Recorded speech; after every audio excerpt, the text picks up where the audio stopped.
Kementerian Pendidikan, Kebudayaan, Riset dan Teknologi Kemendikbudristek mengumumkan perubahan seleksi nasional masuk perguruan tinggi negeri SNMPTN.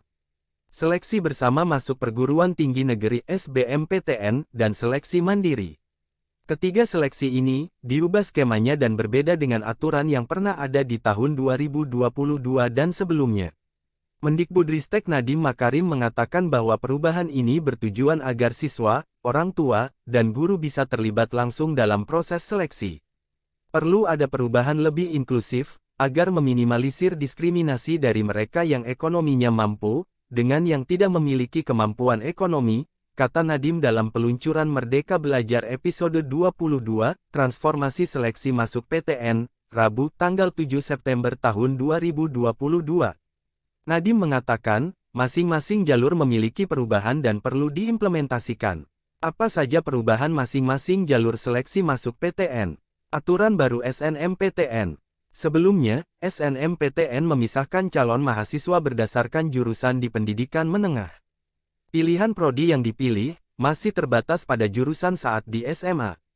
Masalah jadi banyak. Pertama, saat siswa ingin memilih prodi yang sedang tren dan berbeda dengan jurusan saat SMA, jadi tidak bisa mengeksplorasi tren tersebut, kata Nadiem.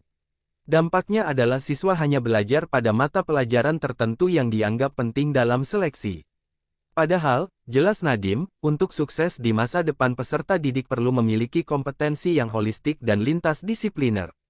Contoh memilih profesi insinyur ilmu dasar teknik, namun perlu ilmu desain dalam pembelajarannya. Pengacara, ilmu dasar hukum namun ia perlu belajar ilmu komunikasi.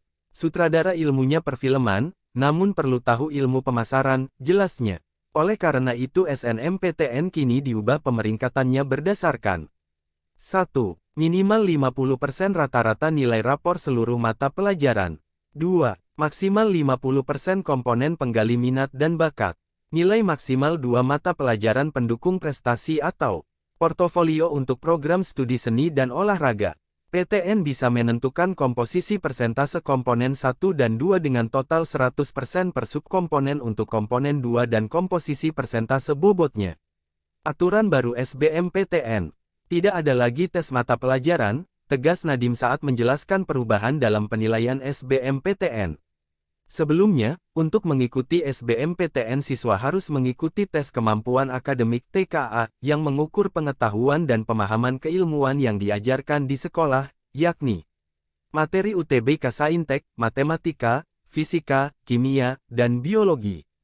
Materi UTBK Soshum, sejarah, geografi, sosiologi, dan ekonomi.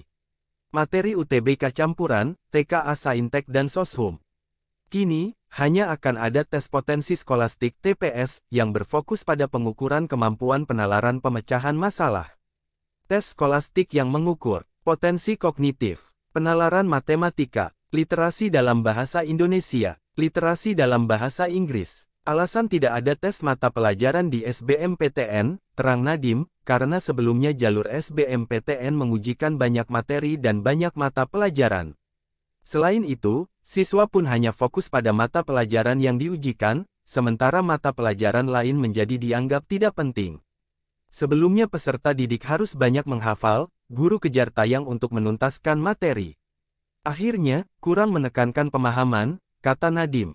Ia mengatakan, guru menghabiskan waktu belajar untuk melatih peserta didik mengajarkan soal latihan UTBK, sehingga kualitas pembelajaran menjadi turun. Apalagi banyak peserta didik yang merasa harus mengikuti bimbingan belajar sehingga peserta didik dari keluarga kurang mampu lebih sulit untuk masuk PTN, tambahnya. SBMPTN perlu lebih inklusif dan adil untuk peserta didik dari keluarga kurang mampu.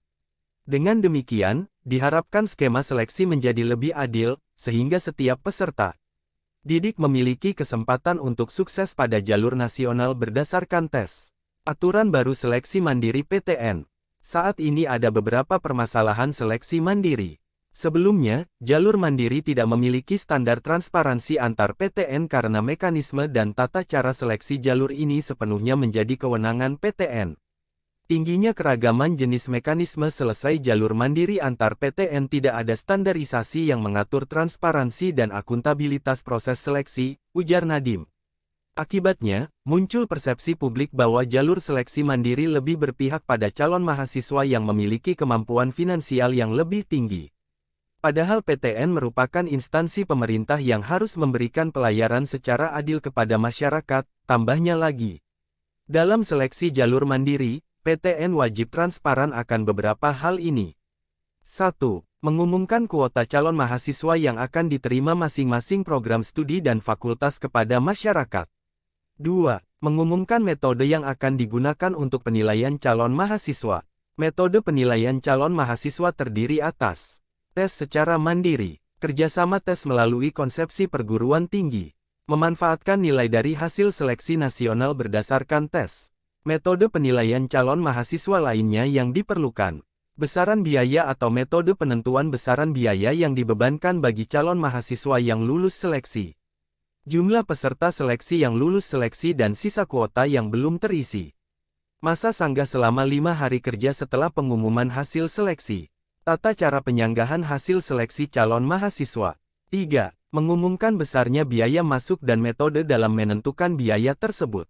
Seleksi mandiri oleh PTN harus berdasarkan seleksi akademis dan dilarang dikaitkan dengan tujuan komersial. Tata cara seleksi mandiri diatur oleh masing-masing PTN, tegas Nadiem.